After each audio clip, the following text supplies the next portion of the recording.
Good afternoon from the United Arab Emirates. I'm deeply excited to join the honorable ranks of ECOSOC's 10th Forum. A decade is a special celebration and marks the gateway from steady development into mature potential.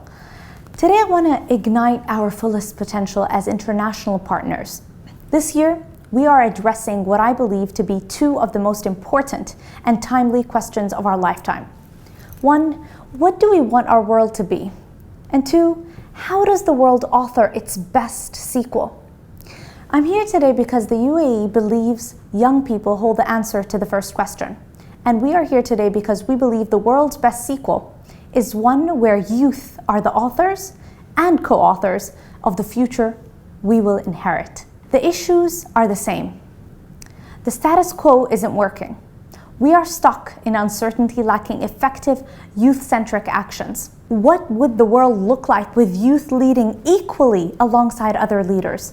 What would a world look like with youth building back together better, with more awareness and with the energy to sustain it? This tells us there needs to be something new. The antidote to our global challenges and youth's role is no longer discussion. The antidote is real action. Did you know that the Indo-European origin of the word hope means to bend in direction? To literally change course. Governments worldwide need to bend in a new direction and create new paths of material hope and opportunity for young people. It is the fundamental role of governments to serve their people, and when old ways of serving them aren't working, governments must create new paths. Actions translate to governments listening to youth, governments developing new responses to one, negative vacuums that old paths create, such as violence and extremism, unemployment, insufficient education and apathy, and governments creating proactive, positive new paths. 3, governments putting youth in the driver's seat. Let's be honest, there is still a culture of wait until you're 40 to lead. And that delays the development and contribution of young people who are primarily the most important stakeholders to the future. This vicious cycle stunts the very growth we seek. And to be clear, youth don't need to take over the wheel. We need to be respected, empowered, and co-pilots. Let me look at the UAE as a case study in youth. I'm proud to say that the United Arab Emirates is a case study in this. For 5 years, the UAE has been on a pioneering journey to empower our young people, and we don't have all the answers. We don't, but we think we're onto something that works. The UAE stands for public policy built on the foundation and motivation of loving and serving people. For youth, this means looking at ourselves honestly and asking, who builds a home better than the owner? Who plants a seed better than the loving gardener who will tend it? Who will create an optimal future more than the youth who will inherit it? So far, for us, this looks like passing laws that require a young person under 30 on every federal board. The UAE has done that. Creating federal, state, and local youth councils for youth to routinely advise every decision maker on their ideas, needs, and challenges. The UAE has created a system of youth hubs that anchor the youth resource ecosystem. We've created over 250 youth circles and more than 65 programs for the UAE and Arab youth that directly connect them with every UAE decision maker and global leaders. And as of the end of this year, we will have a new youth empowerment index and matrix in the UAE for every cabinet minister to define, assess, and compare their youth empowerment models and efforts across federal entities. This is radical youth empowerment, and it's becoming more business as usual in our country. Throughout COVID, our leaders have listened to people, especially young people.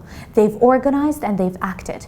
Throughout, rolling out vaccines to 50% of our population so far without any discrimination to nationality, faith, citizenship, or age.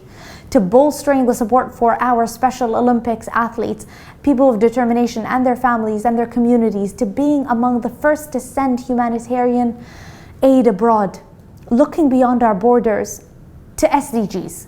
Youth now lead key UAE climate change and environment policy and strategy efforts, such as the National Climate Change Plan, the National Food Security Diversification Policy, the UAE Youth Climate Mentorship Program, and the annual Climate Innovations Exchange called CLIX.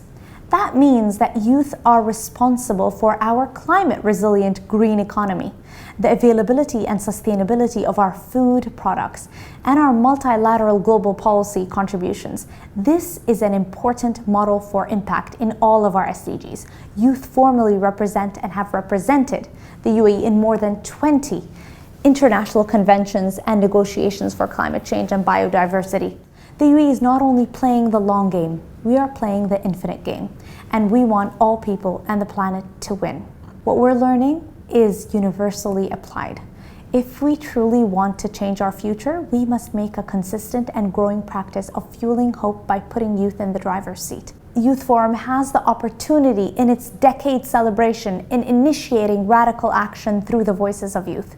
It starts with all of us stepping back from assumption and asking, what does it mean for youth to be in the driver's seat? What does it mean for youth to be true co-pilots in every nation? For starters, that means youth have legitimate seats at every table.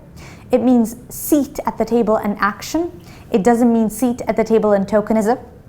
2, it means make youth the authors of their own future, not merely the beneficiaries. This type of leadership means we must have the courage to re-examine the status quo of youth and government. We must have the humility and curiosity to listen to our young people, and we must have the determination to act innovatively on what we learn. And if together we are successful, federal and non-federal entities will understand the importance of youth. Entities and decision makers will have the tools and frameworks to drive empowerment. Youth will be engaged and contributing to organizational decisions through our nations. Leadership will holistically consider the voice of youth in strategic decisions. Youth will have opportunities to grow in soft and hard skills, and youth will be recognized and routinely rewarded throughout their peak life transitions. This is a radical shift from our global culture, a shift that I believe ECOSOC has the potential to help scale. ECOSOC is a lever for great impact at scale. I want to invite and challenge us all to live into that potential. Why else are we here? Therefore, in our forum this week and in the 6 months to come, I invite every nation to do 3 things. 1, share perspectives on action-oriented commitments to the role of youth in implementing the SDGs. In the new world of COVID-19, let's inspire and learn from one another. 2, I invite every nation to develop lasting, sustainable seats at the table for youth and maintaining ongoing two-way dialogue between young people and decision makers from all walks.